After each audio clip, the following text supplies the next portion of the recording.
Want to find your seat for the event of your choice but can't get one that fits your desire or your budget?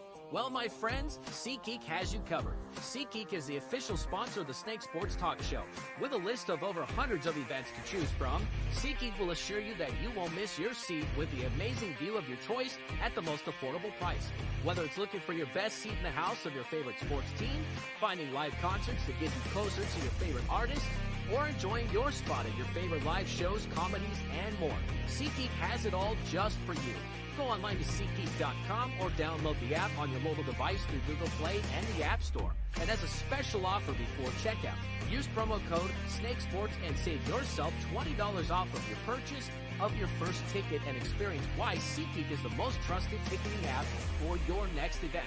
Remember, that's SeatGeek.com and download the app on your phone with promo code SNAKESPORTS for $20 off and find your seat with SeatGeek.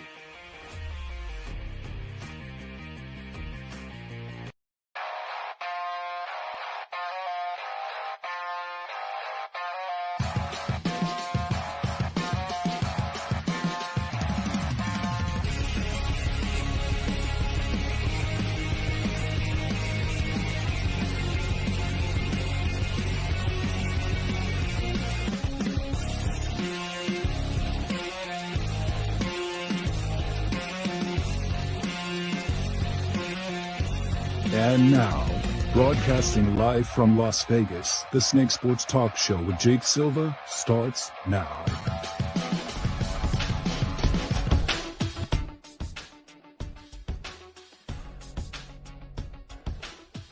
Hello, everyone. We are live on a Maniac Monday, of course, with free agency just popping off, and it's hot like hotcakes. This is the Snake Sports Talk Show, wherever and however you may be watching and listening. Thanks for making us a part of your beautiful, lovely evening. We are live on all platforms known to man, iHeartRadio, YouTube, X, Twitch, IG, and TikTok. That is where you can like, follow, subscribe, hit the bell button, keep you up to date on future and past shows. Dante of East Coast Gridiron are going to be joining us here in just about a few minutes because we've got to talk about it. We got to talk about free agency. We got to talk a little bit about the draft. Shout out to East Coast Gridiron because they have been putting in the work with college football analysis from the Senior Bowl to the draft. Absolutely great work for them. I'm excited to be chopping it up with them. But I do want to take the couple of minutes to basically explain about this. A two-part segment from here, and it all circles around Russell Wilson. So let me start with this. Denver and Russell Wilson. So Denver has decided they are going to swallow the contract with Russell Wilson, which is basically $85 million. And they decided to cut him. Part of this reason was, as I've talked about in previous episodes, this relationship clearly became combative. It did not work. Sean Payton is a very passionate, and he is very much an innovator, and he's a motivator. He wants somebody that could basically be in the trenches with all the pressure on their shoulders and yet still make the throws, be the game changer and the game manager, and be somebody that can honestly lead the Broncos to the playoffs. And we thought by this point, and listen, Sean Payton knew what he was getting himself into. He knew he was going to have to fix up and clean up Russ because Russ, with his overly optimistic self, and somebody that was more about his personal image, Payton was like, we need to cut that off. We need to get better. You need to start building relationships. You need to start leading this team. Remember, Denver initially, before Payton arrived, was looking at Russell Wilson as the savior of this franchise. That is not who Russell Wilson is. Okay, Russell Wilson is more of a plug-in and play quarterback. That's what he was in Seattle. Denver did not end up treating the same situation, and now he's going to Pittsburgh on a one-year, $1.2 million contract to be a plug-in and play quarterback like he was in Seattle. But the thing with Denver, and Denver's going to have to pay the price, unfortunately. $85 million dead in the cap is the highest amount any franchise has to pay. And listen, I understand. You've got to sell tickets. You got to get fans in the stands. You got to start selling a lot of these merchandise. I get it on the business aspect. But I'd be damned, and people would probably look at me different if I was somebody that basically gave a humongous raise to a new coming employee. I'd be looked at differently. You'd be like, the guy hasn't even started in day one, and you're already giving him a 10% raise? What are you doing? This is kind of the thing that the Denver Broncos ended up doing. You got too cute. You got way too excited. Before Russell even hit the field, you paid him early. You didn't even get a chance to see him play at least for 8 weeks. Then we would have talked contract extension. But Nate Hackett was clearly off his skis, was not the coach, and that's where Denver really paid the price. Sean Payton, a Super Bowl winning head coach, an alpha, and also somebody that expects a lot more from his quarterbacks, comes in and says, you got to fix this. I didn't create this mess. You hired me to basically inherit, fix it, tweak it a little bit, and make it better. That is what Sean Payton is meant to do. And so Denver knows that they've got to pay the price. But this is all from the general manager's spot. I know it's a new ownership. And I know that they are so super excited that they want to make the Broncos a different look. But you've got to be smarter than this. I mean, every Fortune 500, six-figure a year, billion-dollar owner will tell you this is not the way you do business. This is not the way that you end up shaping a franchise. So you got to get it with the program. You got to get together with it. You got to recoup, and you've got to fix this whole thing up. And now at this point with free agency, of course, Denver was going to lose players. They lost Justin Simmons. They lost, Cushenberry. They lost a lot of really good players. But this is what happens when you pay the price to Russell Wilson. And now it's a reality. By the way, his Cherry Hills Village house, already sold. And he sold it for millions of dollars. Wish I would have gotten the discounted deal because my wife and I would have been ecstatic to even have a house in Cherry Hills. But, I mean, it's crazy. But I think in the end, Denver knows they need to do better. Hopefully they've learned. And as I'm going to be talking with Dante here in just about a few minutes, but I'm big on the Bo Nix trade. I am, because I'm like, Bo Nix, he spent years in college. You put him next to Sean Payton, Payton will love him because he's a hard worker. He's a guy that barely makes mistakes and is somebody that is willing to shape his game at a higher level. I think Bo Nix would definitely work, and so would J.J. McCarthy. McCarthy's coming off of Jim Harbaugh, and he threw a 62-mile-an-hour ball, which means he can throw in tight windows. Payton would absolutely love a game manager and a changer just like that because it's distributing the ball to the right places. So Denver's got a lot to think about. But this was never going to work with Russ. It clearly didn't. And this is where the relationship had become combative, and now the era's over. So this is now where I'm going to shift to Pittsburgh. So Pittsburgh now has Russell Wilson. This is a good thing for the Steelers. How can you not like this if you're Pittsburgh? Listen, since Ben Roethlisberger retired, Pittsburgh has not been dynamic at quarterback, and their offensive line sucked. Let's be honest about that. They are the Rooney family for years and years and years that this franchise has been around. They were great at drafting skill players from wide receivers to tight ends to running backs, and they are big on the steel curtain on defense. The only thing Mike Tomlin had a problem with is building the offensive line and getting the right quarterback. So this was the perfect opportunity for Pittsburgh to get a team-friendly deal with Russell Wilson. And you're not asking Russ to be the savior. You're asking him to be a plug-in-and-play quarterback. Because look around you in the AFC North. You have Lamar Jackson coming off of his second MVP in his career. You've got Joe Burrow, who's been to a Super Bowl, and he's also very capable of being that star quarterback in Cincinnati. And then you've got Cleveland's defense, Kevin Stefanski. And hopefully, if he gets it right, is Deshaun Watson. I mean, good God, they just got Jerry Jeudy. So they've got a really good offensive tandem. So if you're Pittsburgh, ask yourself, would you really want to settle at mediocre at quarterback? Is that what the whole deal is? Because when people started talking to me about Mason Rudolph, Rudolph's a backup. But that's okay. He's a quality backup. He's not a starter in my eyes. Okay. I've watched many times and many films on Mason Rudolph.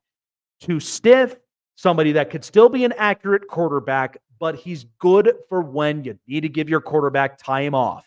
Okay. That's the only thing, Mason Rudolph is about. And then Kenny Pickett. By the way, did you know Kenny Pickett's quarterback rating is literally in the 30s?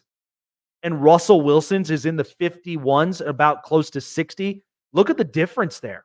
But the difference of it is Russell has thrown more touchdown passes in his tenure in Denver than Kenny Pickett has since he's been in this league. Kenny Pickett is way too pressurized. I like the kid. I hope that the quarterback, the competition is great. But you really want to settle for mediocre at quarterback with Lamar Jackson and Joe Burrow and Cleveland's defense? I wouldn't. Pittsburgh would be way too, they would be making the biggest mistake if you think that you're going to settle for mediocre. That's not what Pittsburgh's DNA has been for years and years and years. Listen, I could deal with a Neil O'Donnell. I could deal with a Tommy Maddox. I can deal with a Cordell Stewart and win games. But I'm not going to deal with a Mason Rudolph or a Kenny Pickett or a Duck Hodges that's just only going to give you 1-2 game wins. That is it. Sorry, but I'm not going to do it. Because if your offensive line is piss poor and they get pressurized and they can't make the throws, you're in big trouble. Especially when you're facing Myles Garrett twice a year. Or you're also facing Trey Hendrickson twice a year. Or better yet, you're facing Justin Metabike twice a year. Okay, those are defenses with strong lines. You really think you're going to put your quarterback through that much pressure? They get completely undressed. I think Russell Wilson, he does not have to act like the franchise savior. He doesn't have to do much. All he has to do is come in with the right game plan and make the offense work. Now, Deontay Johnson might be traded, but at least I got George Pickens. I could go and get a receiver because it's stacked and loaded. So this draft is great on quarterbacks, great on wide receivers, great on tackles. Did you know how many guards got paid today? That's because the guard position in the draft, there's only about 3 of them that I can think of, and that is it. So that tells me next year's draft with edge rushers, there's going to be a ton of guards that are actually going to be very, very quality capable.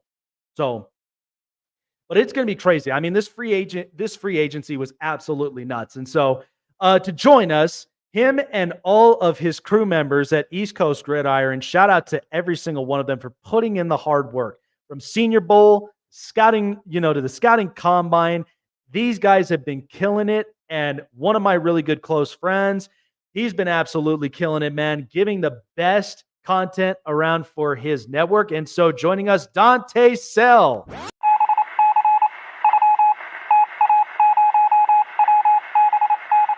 So before we go into a little more of the NFL draft analysis, because you guys have been putting in the work with the best analysis that we can, and it's honestly educating myself and all my audiences what to really look out for some of these players.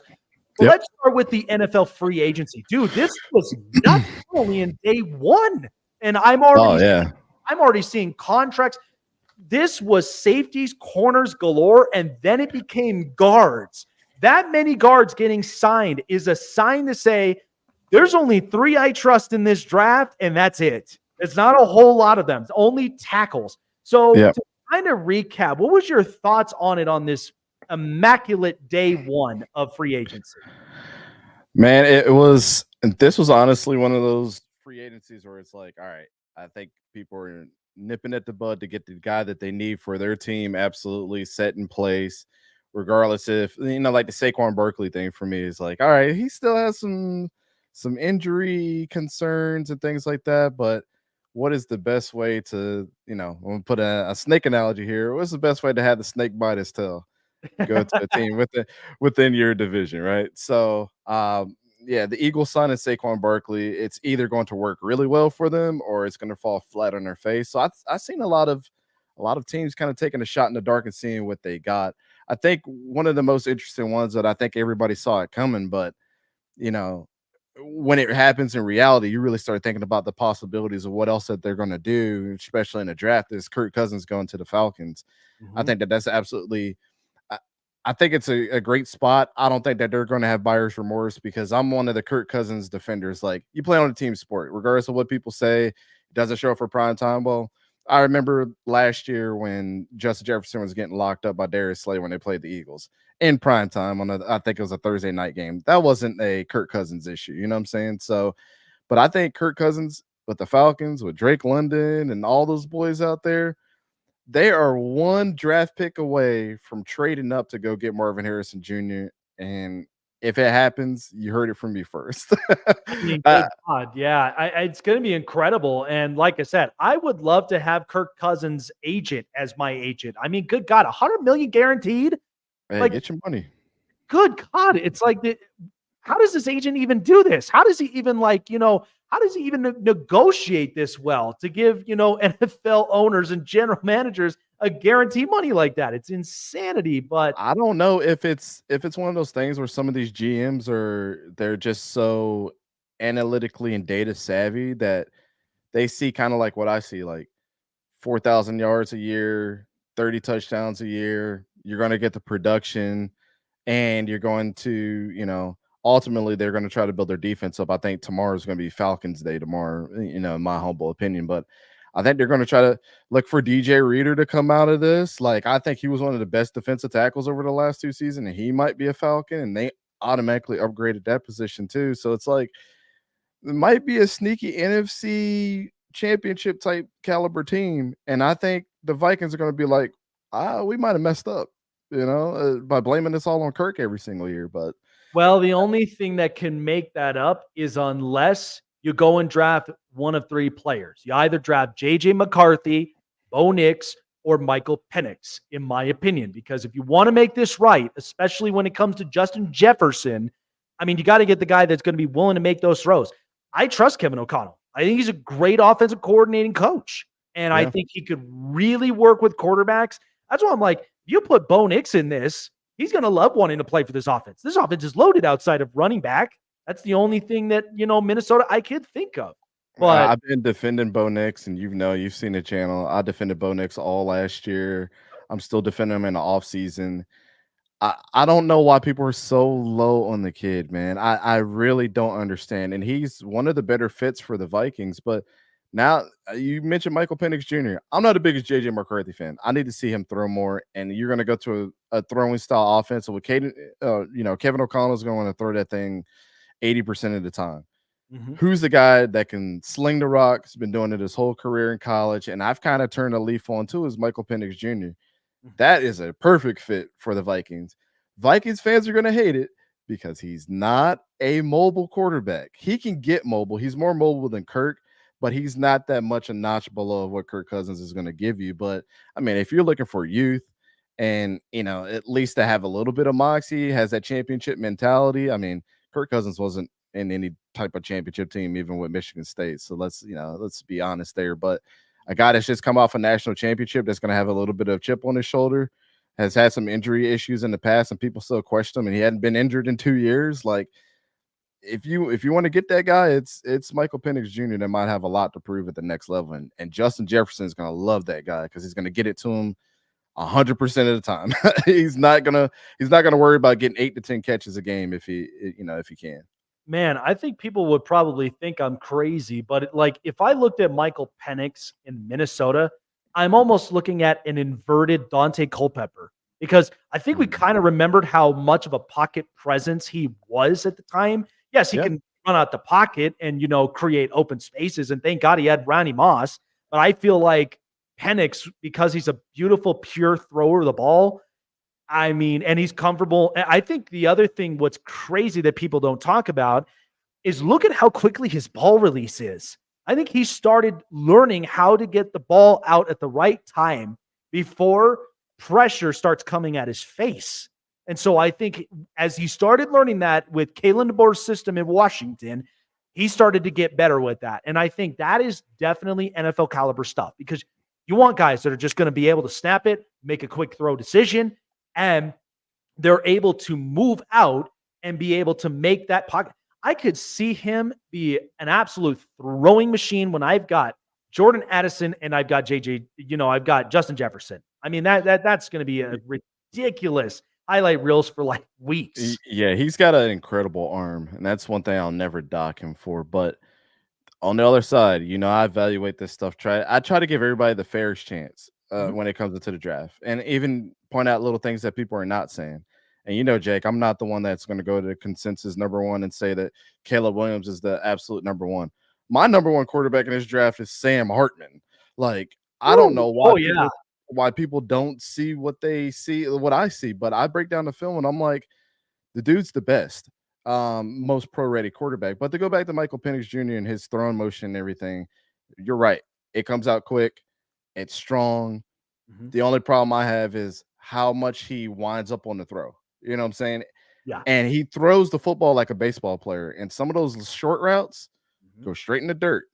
And that's because he's throwing it like a baseball. You know what I'm saying? And he was a baseball player. So I'm not a big fan of people changing throwing motions and things when they get into the NFL because that guy's been throwing like that for all his life and it's worked.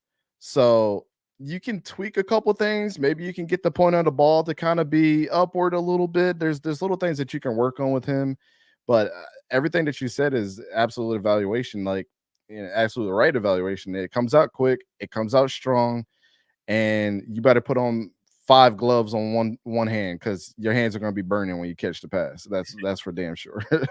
Absolutely. So on my show, I did a segment and I brought this out, which was my very first. It was my top 10, and my top 10 featured NFL draftees because after watching them in college football and then watching them in the combine, kind of gave me a little bit of a different evaluation. So just listen to this because this is my top 10 that I have and kind of get your opinion up on there and think of what your best top 10 is. So my number 10, Jalen Wright out of Tennessee.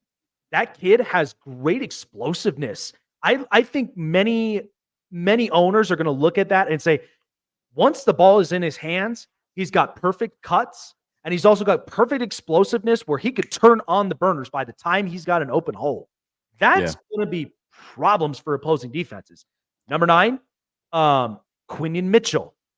I think he's going to be this year's Tariq Woolen in the draft because he is such a ball hawk. And he's somebody that, by the way, he caused a lot of problems for wide receivers to even like get open and even making catches contested. He caused a lot of those problems, and because he knows how to cover them and he knows how to make the perfect block. How about we do this? Let's go back to your number 10. How about you say the positive and I'll give one negative that I see for all of them, just to be fair, just to balance it out. So that'll work. Jalen Wright. Yeah. Not enough carries in college. Quinion Mitchell played at Toledo, had problems in the Senior Bowl, but he's one of those get better as he goes throughout the game. That's what I say. All right. So my next one, Byron Murphy out of Texas. I think the kid is an absolute run stuffer. And I also do think that he also does great on line shifts, especially when you get defenses that have to collapse the run. I think he's great at that. Yep. Not a lot of bad things about Byron Murphy. I think the thing that I'll say about him is I would love to see him slim down a little bit and get a little bit quicker in the NFL because that's his main thing. I think he's a little slow getting off the snap, but outside of that, you got the strength and everything. He's got a complete package to be great. Hell, sign him up for a really good dietitian. He'll be perfect in there. Don't do Jordan Davis. Do Aaron Donald. Right. Number 7, Olu Fashanu. I like this kid a little bit more because I do think now the 2 tackles between him and Joe Alt, I think what he does provide, he is certainly not a Mekhi Becton. He has the build, but he is nothing like Mekhi Becton. If you actually looked at Drew Aller at Penn State, dude, how clean was his pocket? I mean, he provided so much power to where enough of the power from the lower body down. Like he's able to match up with any type of power, any type of speed, and allow a beautiful, clean pocket, whether it's the run or it's the quarterback that he's got to protect his blind side. I mean, Penn State has actually been really, really good, drafting a lot of these offensive linemen. Yeah, Alu Fashanu is definitely a prospect that everybody's a little high on. The the thing I'll say about him is he does great in every game, but he didn't do great against Michigan and Ohio State, which are the two best teams in that division. So I wonder if he can handle a bunch of Penn States and Ohio States Michigan and Ohio States at the next level. That's the only thing with him. I think he struggles a little bit with really fast defensive ends, but his strength will make up for that at the next level. But we'll see. That's the only knock I've always had on him is like, why don't you show up in those games, but you show up in everything else? I mean, honestly, I would not see him as a bad fit with the Jets. I would not see him as a bad fit even for, if you look at the Vikings or even if you look at a couple other teams as well. But, I think he definitely would plug in there for the tackle position. But number 6, here's what's crazy. Not a lot of people are talking about him, but I'm sure you got answers for this guy. Joe Milton at Tennessee. The reason I think here's my thought about this. The guy throws a beautiful deep ball, which not a lot of people really talk about. And Tennessee actually produced 2 really good quarterbacks from Hendon Hooker and Joe Milton. I think the staff there has done a really good job with quarterback development. That's why I'm excited about the next one they have. But I think he does throw a really good deep ball. I think that if you put him in the right system where he's smart when it comes to throwing the deep ball, because you don't want him to be reckless. You don't want him to be overly reliant. But the other thing, like J.J. McCarthy, he can also throw in tight windows. I think if you've got the right scenario, if you got the offensive line, especially tackle, I think Joe Milton would definitely thrive with this. Yeah, Joe Milton. I love Joe Milton. Like, I just think that there's some things he can tweak. Strong arm, no question. Can put the ball on the money. I mean, I've seen him make some incredible throws that nobody talks about from last year.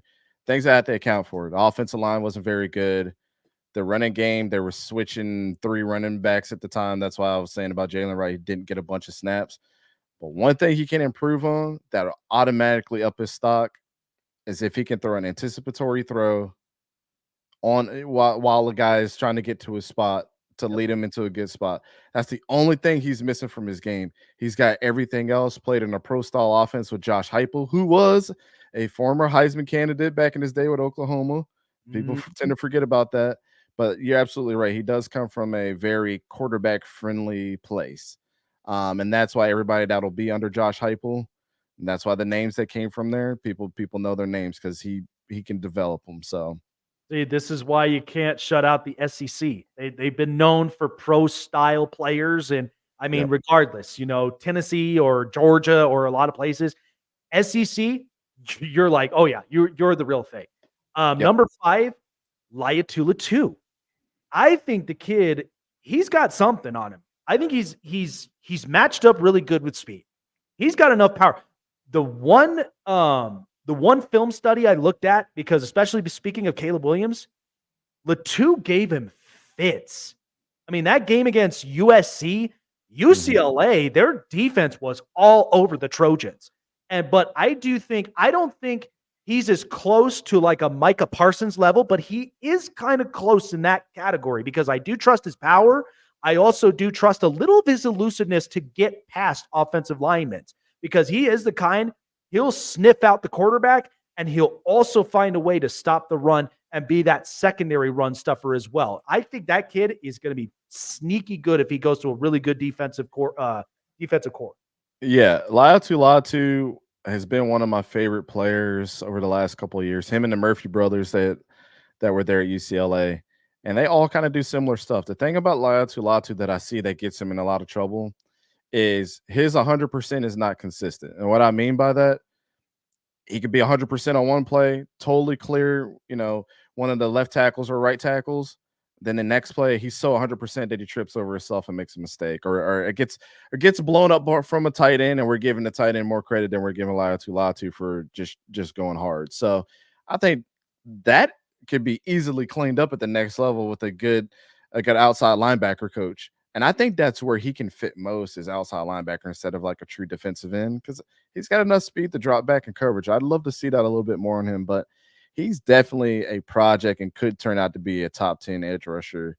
I would say probably like a TJ Watt can just do it all. I would love to see that from him. I like that. That's actually a really, really good comp. Number 4, Brock Bowers.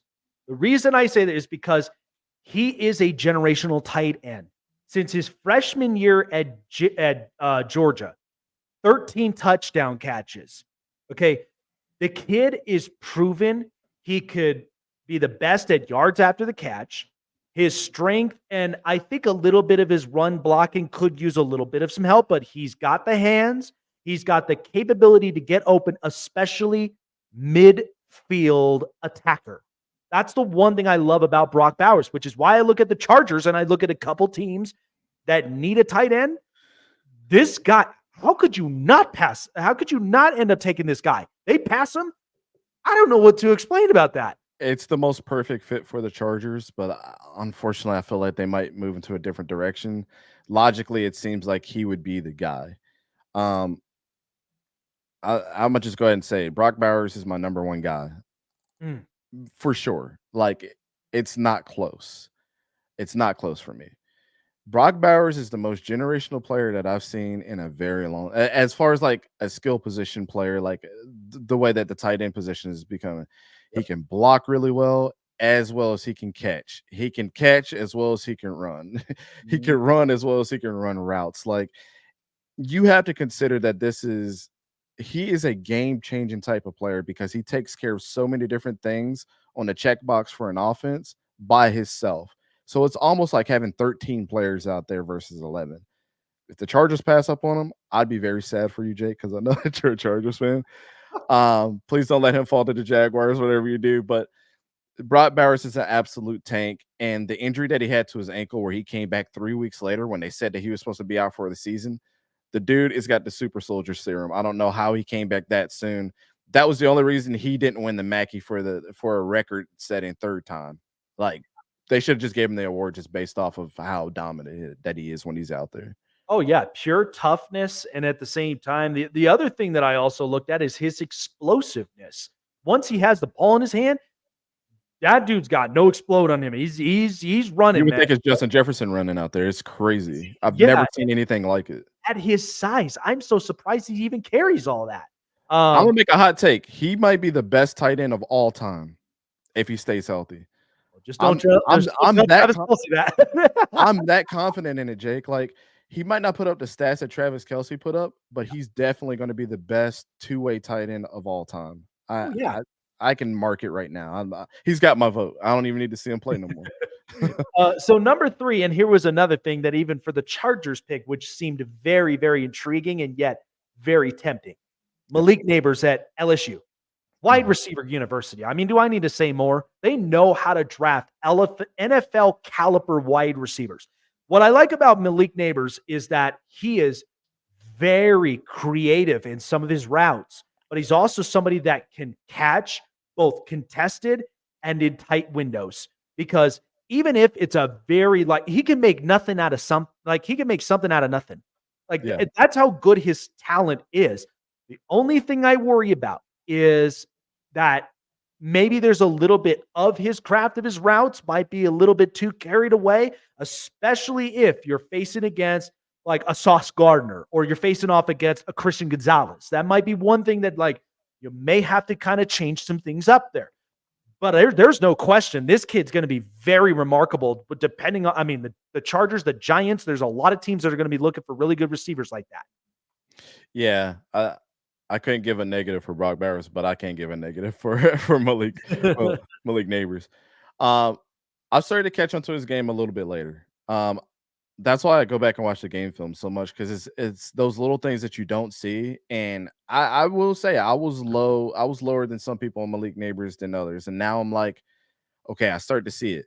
And there's a lot of people that are actually putting him above Marvin Harrison Jr. on their boards as well, which is kind of nutty. But if you watch the film, he's that creative. He's a very creative route runner. I had thought that he was just a vertical guy. That's all he was good at. and that's not necessarily the truth with him. He can get the ball. Second level speed is second to none. The only issues that I have with him still is that I think he can get a little bit ahead of himself when those stats start going up and he starts to make those little mistakes like dropping an open pass. But not like the Xavier Worthy, but more so on Malik Neighbors. So Malik Neighbors is absolutely the number 2 wide receiver in this draft, though. But from his production and what he's done on the field, I'm not even mad at people that have him number 1 now. I mean, you can make an argument for it. He's that good. Yeah, absolutely. Saigon, if you really want to know the thoughts on Brock Bowers, rewind it back about a few minutes. We talked about it earlier. We're moving on to number 2. And number 2 that I honestly do think, I mean, there has been talks about, Buffalo lost Gabe Davis. I'm looking at number 2 at Rome Odunze. I love the kid's work ethic. I mean, when I watched him at the combine, the guy was pissed when it came to the time, but it's because he wants to constantly get better. I like that. But the other thing is, people don't realize this, that at Washington, nobody usually pays attention to this stuff. But if you haven't paid attention to Rome Odunze's game, Rome Odunze is the reason Washington's offense was so lethal. I mean, yes, Michael Penix's really good. But if you didn't have a Rome Odunze in your offense, that was going to be completely different. I like the kid's work ethic. I think the other thing that I kind of worry about a little bit is there's a little bit of lack of creativity with his routes because it almost kind of feels like, what is he, a deep ball receiver? Yeah. Or is he, or is he somebody that, like, if you get him to, like, for instance, like the Chargers, if you give him next to, Keenan Allen, who's one of the best route runners in the league, you could probably shape him up this way. But I do love his abilities. I think it's a little bit close, if not a little better than Malik Neighbors. But I really do love this kid's work ethic.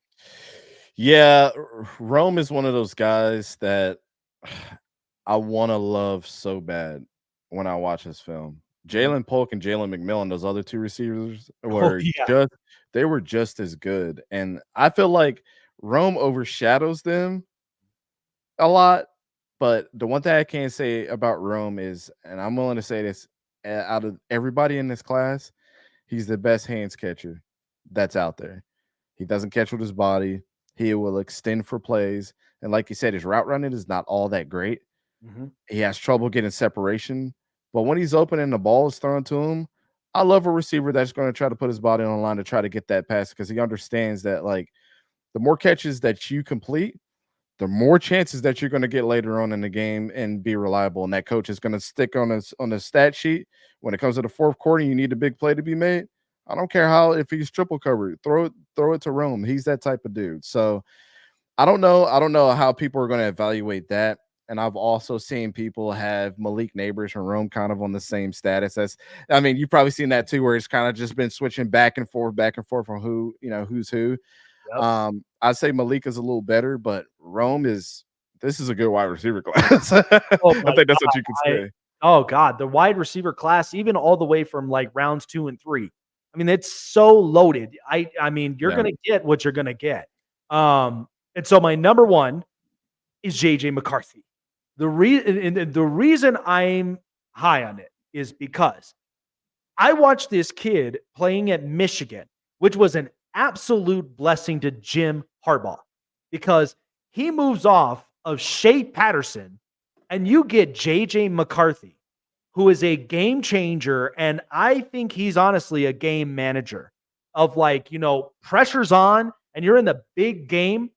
You're going to deliver the big throws. I mean, especially when you watch him with Roman Wilson and you watch him even with that big tight end that they have. Michigan was so good at that. They were dirty. They were gritty. They were very much, the team that was in the trenches. JJ McCarthy, because he had a great coach in Jim Harbaugh, you put him with a Sean Payton. You put him with a Kevin O'Connell. You put him with somebody that is honestly going to elevate his game even more, because think about it. That loss to TCU that could have gotten them into the Natty, that was heartbreaking. But he didn't bury his head in the sand. He got better. He started to realize, hey, we've got to be playing for something, because if the Big Ten and the NCAA are going to be against us at Michigan, we're going to give them the finger and show them, hey, don't count us out. And I think JJ McCarthy does have that ethic, and he does have the mentality of he's more than just a college quarterback. I think he's one that you put him in a really good roster with a really good coach, you're going to maybe potentially get a really good NFL winning caliber quarterback. And for somebody who's won the Natty the year after he tried to get it against TCU, but then lost. I mean, I can't name any other player who could build that much resiliency and be that damn good at his position. JJ, I have a love-hate relationship for sure. Your number one is very controversial to me, but hey, that's why you brought me on, right? To talk about this stuff. Yep. So JJ McCarthy, to me, and I've tried to give him, like, I'm literally sitting at the airport before the combine, trying to point out things that I really love about him. The things that I really love about JJ is he can have an accurate arm. He will make the throw to the open guy, which sounds a lot more simpler than what is actually put out there. But how many times have you seen a quarterback that should have thrown the open pass to the obvious guy that's sitting there and they don't? So he's going to take his chance to the open guy all day, and he's a great teammate. Everything else, though, throwing 8 passes against Penn State when your rushing game was so good, throwing 3 interceptions against Bowling Green, people try to sweep that under the rug too. Not you, but just Michigan fans in general. This is what I always struggle with them. Is like, guys, this was a very not good team, and he threw 3 really bad interceptions. Doesn't change the fact that, yes, he's a winner, only lost, 1 game, and that was against TCU. The guy can lead a team and do all that stuff. The things that I struggle with, though, like between the X's and O's, the arm strength is a little questionable at times. I think I counted Roman Wilson about 12 times where he had to adjust for a short arm pass. The outside the number throws on his backside, I don't believe that he can make an accurate pass. And then here's one thing. I don't know if it's a Jim Harbaugh offensive coaching thing or is it a JJ McCarthy thing. He would throw backside outside the numbers, but it would be low and the guy can adjust for it. Once the knee's down, it is what it is. Yeah. I don't know if that's a JJ thing that he can't make the pass or that's what he was asked to do. Positives about JJ. The one big positive, I think that he can be a great quarterback in the NFL if he sits behind a veteran and learns what they do the right way. And that just because he doesn't have enough reps for me to totally trust somebody like, I don't care what anybody says. Bo Nix, yeah, he started the most quarterbacks out of everybody in college football history, but people would like to say that, he went from the SEC to the Pac-12, but at the end of the day, he did play there and he did beat Alabama in the Iron Bowl, and people want to sweep that under the rug like he didn't do that. You know what I'm saying? So I just want to see him throw the ball more. I want to see him be more consistent, because at the combine, I was like, when Devin Leary has a better day than the consensus like first round guy that should be there, are you going to end up like the Anthony Richardson reach where we still don't know what Anthony Richardson is? Or are you going to be able to go, well, I see Dana put in the chat that Jacoby Brissett went to New England, which is a great thing for them. Can you go to New England and be that fill-in guy and wait for your time and learn from Jacoby Brissett and Bailey Zappi? Because I believe you had a skill set to do so. The thing that's so attractive about him, though, outside of the ladies that might say his looks, is is his running ability. Mm-hmm. He's creative, but he's a smart runner, and I love that about him. I love that he's quick for his size, and he beefed up a lot too before the combine. When Hayden was with me, I was like, JJ gained some weight. All that weight issue stuff that we were talking about before is totally thrown out the window. He's absolutely the right size now too. So, I have a love-hate relationship with JJ, but I think in the future, I think there's more positives for him if he continues on that path that I'm talking about. If they throw him into the Wolves right away, JJ might not have the best of careers. And I don't want to see him go to Jim Harbaugh. I've heard that you're talking about trading Justin Herbert because of all the draft capital that they can get for him, and then putting JJ in there. No, you stay with Justin because you know what you got versus what JJ you don't know what you got right now. So. Yeah, I've never paid attention at all of people saying, "Oh, JJ's going to go to the Chargers." How? And I would not even risk it because first of all, you already have a franchise quarterback. Why would you even want to entertain the thought? That is interesting with New England. Now I get the idea. Jacoby Brissett comes back to New England. There's a bridge quarterback right there. But the only thing that concerns me is they just moved off of a defensive coach for another one in Gerard Mayo. I don't know what he's going to basically do. He may turn around and he might end up fooling me. He may end up being really good of a mentor with these young guys and be somebody that Belichick should have been if he was not stubborn and one-dimensional. I think that, then things would have definitely changed. We would have had a different thought.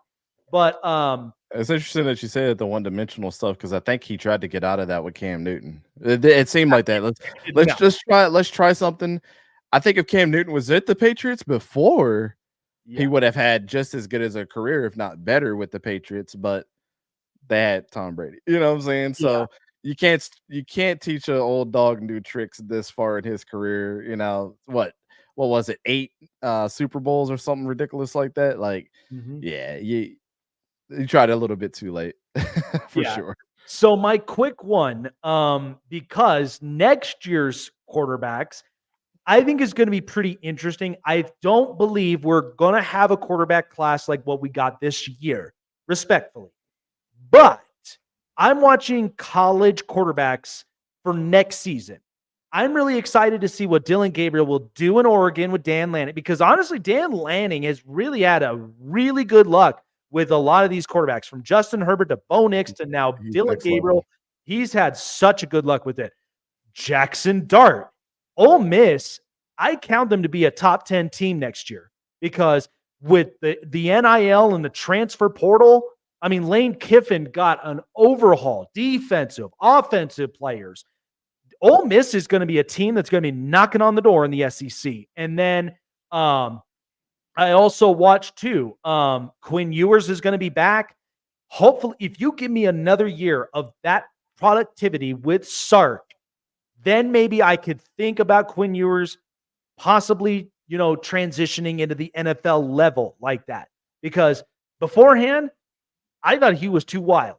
I felt like he definitely played like a Texan. He played wild. He played like his own game. He cleaned it up last year. And then the other quarterback, love your thoughts on this. There's 2 quarterbacks. Mm-hmm. Will Howard to Ohio State. And you know what I was going to say. Yeah. I didn't think Kyle McCord was really that bad of a quarterback. I didn't think so. I just felt like it was Michigan's year. They were on a mission. People wanted Ryan Day out so bad. And I'm like, well, timeout. Ohio State is a great program. Why would you? I was one of them that wants him. I want him going. I just want to. But here's my thing. It's one thing that if it's one thing to lose to Michigan, than it is you are losing to Michigan State or you're losing to Citadel or one of those teams. That's because if you were, we would then have that discussion of, okay, Ryan Day is clearly off his skis. He can't do this, because that's unacceptable if you're losing to teams in your conference outside of Michigan. That's unacceptable. But at the same time, Will Howard, I think he's a very much of a pocket presence quarterback. I didn't think Kyle McCord was that bad of a quarterback, but now he's in Syracuse. But I think Will Howard with the offensive coordinator that he has, I think he's definitely bound for big things. Emeka Egbuka, who I think really is going to be interesting as a wide receiver in his next year, but they do have another one that's going to be coming up. Ohio State's one to look at. But then Caleb Williams, who's going to be drafted. I love their in-house successor, Miller Moss, because the reason I say this is because it is one thing. If you had a quarterback in-house who threw 3 touchdown passes, right, but then comes away and then throws 2 picks, then we'd be like, I'm not sure about this quarterback we have. This kid threw 6 touchdowns and 1 pick. I'm kind of thinking to myself, yeah, that's a little more of Lincoln Riley. I can see his identity up on this. So, I think next year's quarterbacks, it's going to be pretty interesting, you think? I actually love the quarterback class that's going to be in there next year. I actually talked about this earlier with somebody. They're like, well, the quarterback class this year is so good, it's not going to be like that next year. And I'm like, hold your horses. Okay. So here's the thing. You've had a Heisman Trophy winner in Jaden Daniels. You've had Bo Nix, has been in college forever. You've had Caleb Williams, who just came off a Heisman. You got, all these guys that have so many different storylines around them. Michael Penix Jr. coming off of 2 injuries and being, Washington national championship. This is a rare class because all of these guys have had success in their own right, and they all have this great storyline. Sam Hartman, I think he's top 5 in yards ever in college football history. You know what I'm saying? There's a lot to talk about here. But what people don't understand is that some of the most consistent quarterbacks that are coming out are going to be in next year's class. Yep. Dylan Gabriel, I'll tell you this, Jake. Hawaii has been producing so many good football players that we don't give enough credit for. And if people think that he's going to go to Oregon and be closer to family, be closer to home, and be with Dan Lanning did the smart thing here. Dante Moore came from UCLA. Mm-hmm. Dylan Gabriel committed, and then a couple days later, it was Dante Moore. And Dante Moore, there was a couple, I think on Twitter, there was some little animosity between Dylan Gabriel. What the hell is going on? Mm-hmm. You don't think Dylan Gabriel is going to step up to the plate and be like, I might be the old man on campus, and you still the young pup that's still learning. I'm going to take this job. I think the second transfer portal period before the season starts, Dante Moore is going to transfer out and go to Michigan. That's just a bold prediction for me. Ooh. But the one guy that you mentioned, man, Will Howard, nobody had him on Ohio State's radar other than this guy. Hey, I thought about him going to Ohio because I started saying, as the line started to really balance, I was like, this just makes too much perfect sense. It makes. They were talking about him going to USC and all other places, going down to Alabama. It was crazy, but nobody mentioned Ohio State. And I'm like, he just seems like an Ohio State quarterback. Everything that you wanted Kyle McCord to be last year, he's that. He's a risk taker, can throw the ball downfield, can use his legs in a smart way. And he's a bigger guy. He'll be able to take a little bit more of the hits there. And he's just a commanding piece of what Kansas State did last year, which went unnoticed. They've won so many games because of his prowess at quarterback. Ohio State get in that, they're going to cook. I said that Ohio State is right now, they are my national championship favorite. I think that they got all the tools. Chip Kelly going there and being their offensive coordinator, they just have the tools for success. Mm-hmm. Miller Moss, I love that kid, man. Lincoln Riley being there and what he did, I was like, I'm already sold. He commanded that offense. Caleb Williams being the absolute leader of that team, of every team that he's been on, even from Oklahoma up till USC, everybody knew who the guy was. And Miller Moss came in there and said, hold my beer. I got you guys back as well. And he utilized all the weapons. I mean, we're talking about Zachariah Branch, Brendan Rice, Taj Washington. The list goes on how many receivers and he utilized all of them and then more. That's what they need. That's what they need. And they're going to cook next year. And I don't even question Lincoln Riley when it comes to quarterbacks anymore. I mean, how many Heisman winners or Heisman finalists has the dude had at this point? Why do we still questioning if the dude can still coach? Nobody's saying that he didn't just one get the bag for 3 years over $100 million. Baker Mayfield, one of the most underrated guys, man. I've been saying for years that Baker Mayfield was a starter. He just need to go to the right place. Yeah. The skills that he teaches, at least the quarterback, he might not have the best team success. And now that he got away from Alex Grinch, maybe that defense will be a little better, which is the one thing that was holding it back. Yep. But you can't question the fact that the dude can develop quarterbacks. He's a quarterback whisperer, man. I mean, imagine if you were a coach and you had 2 Heisman winners back to back, and kids that transferred to your school that weren't there originally with you. And then you had another one who was a finalist. And then the year after that, you got another one that's a Heisman. You would be annoyed as hell if somebody said that you weren't the quarterback guy and you had nothing to do with their success. Yeah, so I feel Lincoln Riley on that. And this is the thing, is that if I'm producing Heisman caliber quarterbacks, I'm doing something right. USC fans need to be patient. They need to take it down because, first of all, USC is going to be in the playoffs. Okay.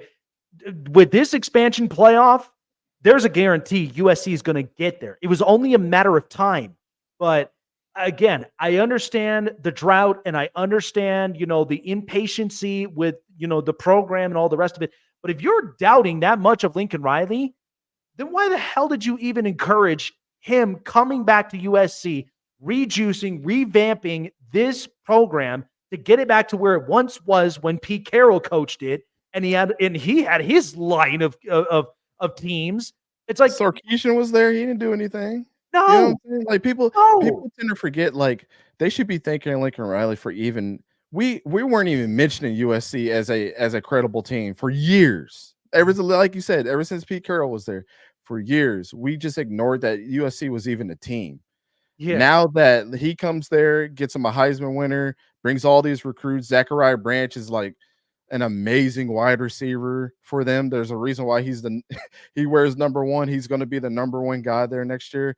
Like these dudes are back on the map, and they were just one defensive coordinator away, and he got rid of his buddy. That I respect the loyalty all day, but when changes need to be made, they have to be made, So we're going to see, man. And they're going to a stronger conference. This is not playing Colorado, who had a brand new coach that's trying to figure out their stuff.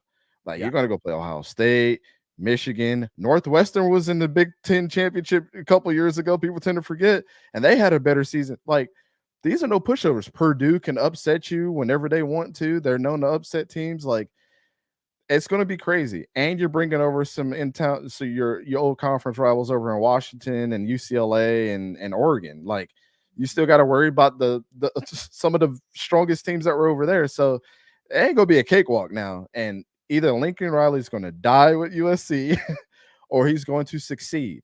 Yes. He's going to be forced to do one or the other. I honestly think he's going to succeed in this because if you actually think about it, what was the one conference that actually blew a lot of people away when it came to quarterback play, when it came to offensive weaponry?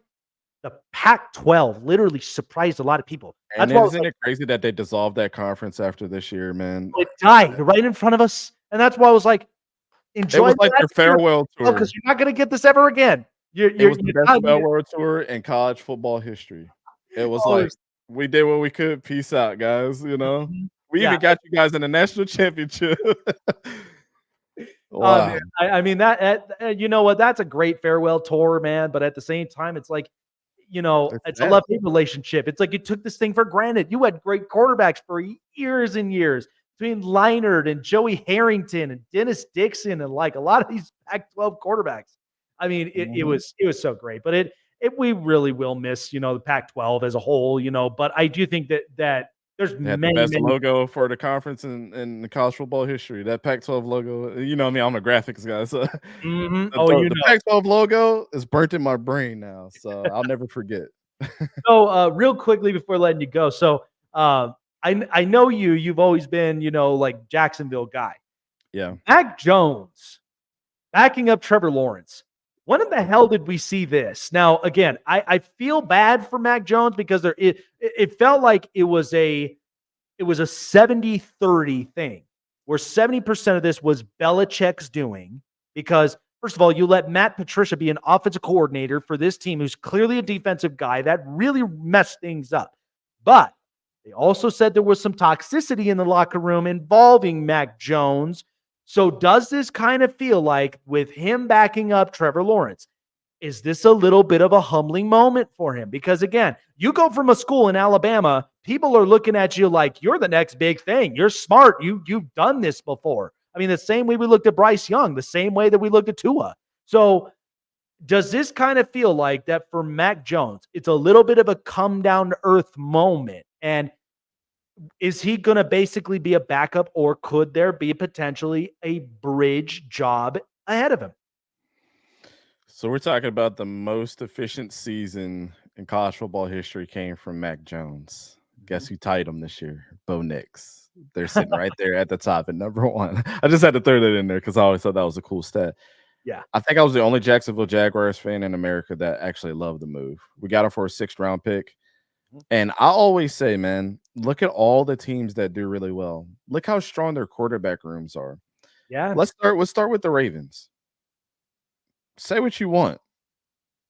Tyler Huntley is a great backup, and he's a carbon copy of what a poor man's Lamar Jackson, right? But he's a great teammate, and he knows a position. And he will always keep Lamar on his toes and always can simulate that offense the best that he can to make sure that all those players are prepared. Same thing is what's going to happen with Mac Jones. I don't care about the locker room stuff. I don't know. We're not in those 4 walls, whatever. The players never really said anything. That's just he says, she says stuff because they suck for years. And when a team sucks, then all the excuses come out, right? Whenever a team succeeds, you never hear about anything bad. So, but Mac Jones had a couple of injuries. Then you bring Bailey Zappi in. You just don't know who that number 1 guy was going to be. And then you confuse it. It's kind of like you owning a pet. And you've had your cat for 12 years and you start introducing new cats to that cat like every week. You know what I'm saying? Like, of course he's going to be a little confused and like, what's next? Like, it's the same thing. Like, he's not familiar with anything. What he's going to get from the Jaguars is a familiar place where he's going to be the backup, but he's also going to have that moxie enough to keep Trevor Lawrence on his toes. Trevor Lawrence hasn't felt any pressure of that. I'm not saying that he's going to challenge for his job, but he's going to bring that intensity to that quarterback room that CJ Beathard was not going to pull. CJ Beathard knew that he was going to be a backup, and he knew that Trevor Lawrence was going to be a starter. We're talking about 2 guys that were in the same draft class. Yeah. You know what I'm saying? That are going to be there. They're going to support each other. They have a familiar.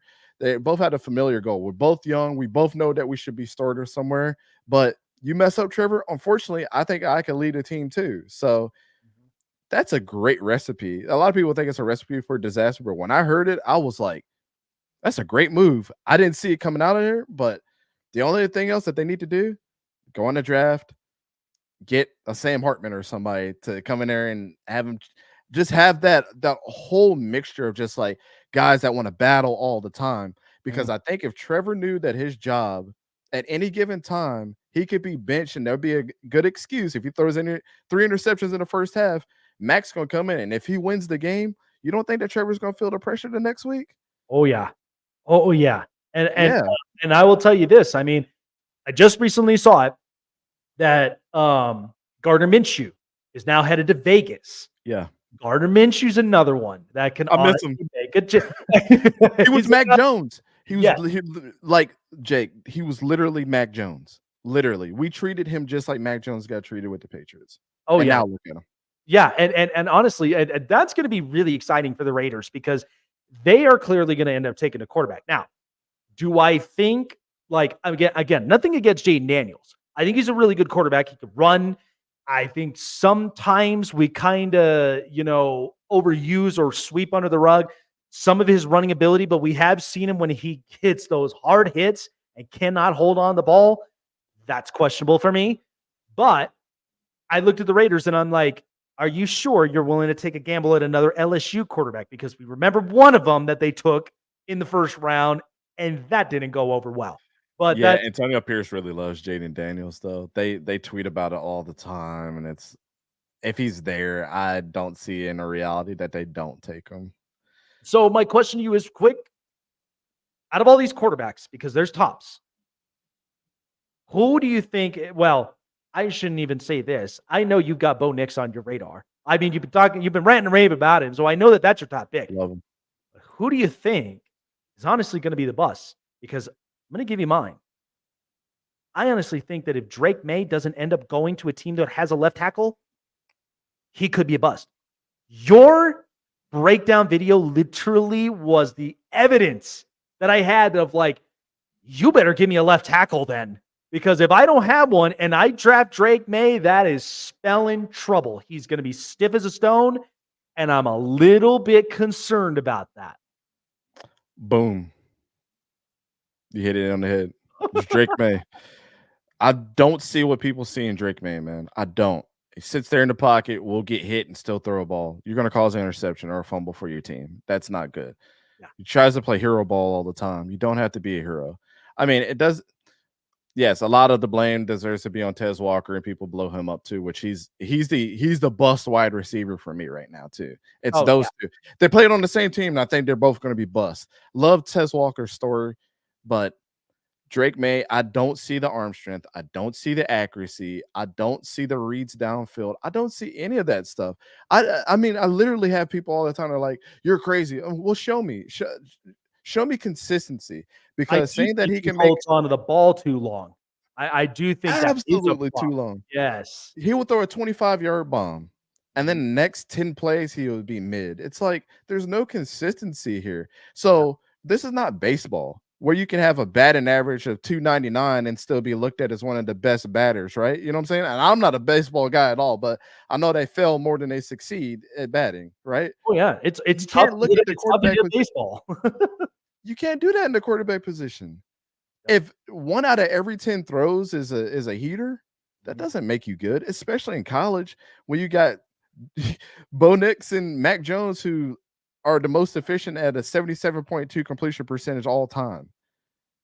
Yeah, you got to throw the ball 55 to 65%, somewhere in there as your completion percentage. And 1 out of 10 times doesn't give me the confidence that you're going to be able to make those throws in the NFL. That's just analytics, but you saw the film, like, oh yeah, that's the thing. It's like, look, I could differ myself from what analytics is telling me, and this is one of the strongest traits I always have when it comes to this. And people get pissed at me. I get bashed for this a lot, but it's because you're also dealing with a guy who knows about metalytics. Okay, analytics is one thing. It's cute, it's new, it's generational, but if you look at Manalytics, if you watch the game, you watch the film, take a closer look. That is where you're really going to find the unspoken truths. I think he holds the ball on too long. I think because, again, you better get that ball out of your hands by the times between seconds 1 through 4 start. Because by that point, my pocket is going to start to collapse between then. So if I don't have the ball thrown and I don't have a decision, I'm going to get sacked. And at the same time, you got to hold on to that ball. You better, by the time you get hit, but you better start to get that ball distributed as quick as possible. But the other thing, I mean, I watched Justin Herbert is a perfect example. Pocket quarterback, but at the same time, he knows when danger's coming, he's going to move a little bit and throw that rocket as hard as he can. He can. Yeah. That's why I'm like, Drake May, if you put him in the right offense, he's got to learn that. But if you put him in an offense without a left tackle and without the offensive-minded genius, it'll be bust. It'll be bust. I hate to put that label on kids. You know me, Jake. I want all of them. I want all of them to. I want all of them to succeed so bad. I want them all to do incredibly well at the next level. I see what I see on film. Now, it's like the Ivan Pace thing last year. A lot of people tried to drag me down. I'm like, okay, if I was totally wrong about Ivan Pace, then why did he go undrafted? Yeah. Doesn't matter what he did in his career after that. He had an incredible year with the Vikings. But you also went to Brian Flores. That the things that I pointed out that were good. Could be a missile. Can be lazy at times. Very good in coverage. He was able to spread that all out and say, look, we're going to work on the things that you're not good at. And he was one of the best rookie linebackers. I can only evaluate what I see on film. Yeah. I can only predict what I've seen there. But he went undrafted for a reason, and Dante's not so crazy for thinking that. But if he ends up being a great player, I've already pointed out the things that he does well too. So it's like, when people do analysis, they only speak about one side a lot. I like to speak about both. That's why, with the JJ McCarthy thing, I told you the bad, I told you the good. Yep. So I want them all to do well. But Drake just got that. He's one of those ones, man, that what's his name? I had a podcast the other day. Colt McCoy. Colt McCoy during the combine was having a breakdown of play. Yeah, all the X's and O's stuff seems so good on the chalkboard when you're talking about it. You're supposed to know that stuff, Drake. Like, we can't kid ourselves here. You're getting asked these same questions by dudes that are going to draft you. You should be the field general. You should know everything between the X's and O's. They want to know They want to know what's your study capacity. At the same time, can you also play off script? Because a lot of times when you get contested, people are going to want to say, what is he hiding under his sleeve? Does he have a plan? Does he have a plan B? If you don't have a plan B, you're screwed. And again, and here's what's funny. And it's a perfect example of Colt McCoy. Could you imagine Colt McCoy did not go to Cleveland? I thought, honestly, I wished he would have been a Houston Texan because he knows the style of offense. He knows exactly how an offense is meant to be ran, but at the same time, he had a better offensive line. And Colt McCoy, who can run out that pocket, and for somebody who's like literally a gunslinger, Colt McCoy would have been very successful. I mean, I apply, like I have so much respect for him because I do think he's a very quality backup. But again, I could not have imagined if he went to like a Houston or a Dallas or or even a Philly. I mean, good God, Colt McCoy would have had a totally different upbringing. I love Colt, man. I really do. I think he's been a great backup, and he has a pretty decent career. I mean, when you go look at his career over time, like he's been fairly well. He'll win you a couple games, but Colt, we gotta stop with this podcast stuff. You putting draft bust on there, and like they should be doing this stuff, man. They should know the playbook and things like that. But does it translate between the ears when you're in that pocket and things gotta happen? I don't. You could be as smart as you want to, but if your brain is running at 1 mile per hour instead of 100, like it should be when the play starts, that's like me, Jake. Like I know about all the stuff between the X's and O's. Can 34-year-old Dante get in the pocket right now and probably sling the rock in the NFL offense? What you placing your bets on? No. The smarts don't matter. But you know what's funny though? I mean, out of all of America, it's like we all feel like we're optometrists all of a sudden. And I have to be literally America's just honest and balanced personnel here. Like, because it's just like, look, I don't like being one-dimensional. I tell my wife this all the time. I don't like living my life one-dimensional. I want to be multi-dimensional because I basically want to be like that prism. You shine one light on me and several colors come out. I want to be that. That's the perfect example because that is very different. There's totally different traits I'd love to carry. But man, it's so good chopping it up with just these analysis and just these outlooks of a lot of these quarterbacks, man. That's why I love and respect the work you guys have put in. I mean, from the scouting combine to the Senior Bowl and and especially your college players breakdowns. Absolutely fantastic. Well done. And that's why I'm like, if guys, you want to learn and you guys want to get smarter at learning how to break down players, like from draftees to, NFL caliber players, go and check out East Coast Gridiron. They got all the best stuff. They know how to break it down. They give you a little bit of some sneaky stuff as well, like from just, the pros and cons. All the great stuff there at East Coast Gridiron. Dante, appreciate you coming on by, man. Thanks for taking the time. We'll definitely see you soon. I've been pointing on the calendar, man. This year, New Orleans is on my calendar, man. I'm telling you, I'm really working that hard to, at the very least, get into Media Row at New Orleans. Oh, okay. Yeah, you let me know, man, and I'll try to meet up with you. We've gotten access to so many different things with, like you said, we've been putting in a lot of hard work and with a lot of hard work and dedication to this. I mean, man, I try to do as much as I can behind the scenes. So, but yeah, man, I appreciate it. Jake, you're one of my favorite guys to talk to for sure. So if you invite me back, I'll be there. I know you just messaged me. Hey, can you come on today or when's it? I said, let's do it today. I'm ready to talk.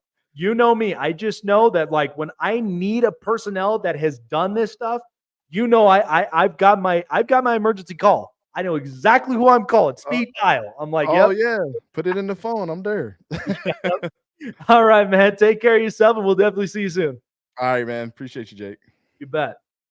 Yeah, man. I mean, great stuff. East Coast Gridiron. They've been producing immaculate stuff. You haven't checked it out. I'm serious. Go and look at him. He's literally, I mean, the smartest guy I've seen when it came to breakdowns, knows about analytics and manalytics, and he is a guy that has just been flawless when it comes to a lot of these draft picks. But I wanted to take a few minutes because one segment that I wanted to bring back. So A couple episodes ago here on the show, I had a former defensive lineman for the Tampa Bay Buccaneers. James Canada was up on the show. And the topic of discussion was basically talking about the Bucs and their success this past year, winning a division, winning a playoff game, but doing this with Baker Mayfield. So I applaud the Tampa Bay Buccaneers for these two moves, for re-signing both Mike Evans and Baker Mayfield. Why is this so significant for both these players and for the Buccaneers? First of all, you're talking about a year post Tom Brady. People put the Buccaneers in the back burner. They didn't even care about the defensive play. They didn't even care about, the offensive weaponry that they have. They put the Buccaneers on the back burner. I barely did, because my thought was I felt like they may have placed second in the NFC South. Lots of people were basically hyped up about the Falcons. To me, my biggest regret was even taking the Carolina Panthers. They were an absolute dumpster fire, but I love Bryce Young. I love him. But what's so good about Baker Mayfield is the fact that he took a gamble on himself. He did. And the fact that he was able to turn this organization around post Tom Brady, win a division, have a defensive coach, and you win a playoff game, and you beat not just any playoff team, but you beat the Philadelphia Eagles. And they were at their worst. It was bad. Baker Mayfield absolutely deserves all of the credit, all of the praise of the fact that he comes in, took a gamble on himself, and he's getting paid well to do so. Mike Evans, the same thing. You bring him back for 2 years. You were never going to break up this band. Never. I'm telling you. If you were to basically change the artist voice, it's like how I felt about, 3 Days Grace. If once you change the voice of Adam Gontier, it's not the same band. It's not. You can hear the quality. You could hear the difference of voices. Adam Gontier is a really, really good artist. That's why I was surprised that he ended up leaving 3 Days Grace. Once you break the band up this way, the quality becomes different. So I think this was the best idea. And the Bucs front office, they get it. They get it. James and I called it. We called it initially. We knew that this was way too hard to move on from. I think Baker Mayfield on a 3-year, $100 million contract was probably the best bargain. You took a gamble at yourself, and you got the best version. Again, maybe this was part of trials and tribulations. You had to go through Cleveland. You had to go through Carolina. You then had to resurgence yourself up with Sean McVay and the Rams in order for you to get the bag in Tampa. Good for Baker, but even good, too, for Mike Evans, because Mike is meant to be a Buccaneer for life. There's no doubt about that. But I think this was the smartest thing for the Tampa Bay Buccaneers, because for years and years and years, they felt like a laxed organization. They have. There's no expectation. It felt a lot like it's cocktails early in the morning. And, there were win some, lose some. But I think once Tom arrived, the culture changed. The expectations started to get bigger, started to get tougher. I think Tom's responsible for that. And this is what's also led to the responsibility that the Tampa Bay Buccaneers, they get it. Once you've got the quarterback who won you a division and won you a playoff game, how could Mike Evans walk away from that? That would have been extremely tough. I get it with Kansas City and all the rest of it. It's attractive. It is. But you come from a year with post Tom Brady, and you get Baker Mayfield, who a lot of people criticized, and you had a defensive coach in Todd Bowles. I mean, this was arguably one of the greatest stories. Nobody's even blowing up the newsletters at all. I thought this was the greatest story. I love this version of Baker. Kudos to Baker. Winning a division in a playoff game tells you a lot. I think honestly, because look, Kirk Cousins, you got competition now in Atlanta. But I think personally, Baker Mayfield, they may win the division again because they did lose some defensive guys, but you know what? You can get some back. You can get younger. You can get better. You can get stronger. That's what they're looking at defense. They're going to get younger at defense, but you cannot break up this band. Couldn't break up this offense. I think Tampa did the right thing, and they listened. They listened to Tom. They listened to his expectations. They listened to his direction. And Tampa Bay finally gets it. So I'm happy for them. I'm glad that they re-signed Mike Evans and Baker Mayfield because it was the right thing to do. It really was. I think this was the right move for them to make, and he researched his career. That's where I'm like, why would you even want to tear this up? Appreciate you guys for stopping on by here up on the show. The show is sponsored by BetUS. BetUS, as you know, has all of your sporting gambling needs, even gambling entertainment, casinos, horse races, sports books, so much more. It's why they've been the best at it for 30 years running. BetUS has you covered on all of your sporting betting needs. Go online to BetUS, sign yourself up. Link is in the description. When you sign up, make sure you're putting in $50 or more in your deposit, and you'll get 200% in bonuses with 30 risk-free bets. That's a bargain. And let them know Jake the Snake sent you. 200% in bonus, 30 risk-free bets, $50 or more in deposits. Go to BetUS.com, BetUS, where this game begins, and by SeatGeek. Don't lose your seat with one of the most trustworthy ticketing apps in the market in SeatGeek. To go for your next sporting event, playoffs are right around the corner for hockey and for NBA. And Major League Baseball starting back up. Go and see your favorite artist at your favorite concert venue or your favorite comedy show, whatever your interests are. You SeatGeek, go online, SeatGeek.com, or download it on your mobile device through Google Play and the App Store. And when you check out, use promo code SNAKESPORTS for $20 off of your first ticket as a way of saying thank you for using the most trustworthy ticketing app. SeatGeek.com, mobile device, $20 off of your first purchase by using Snake Sports as your code. This is Jake Silva signing off, and we will see you guys on the next episode of the Snake Sports Podcast.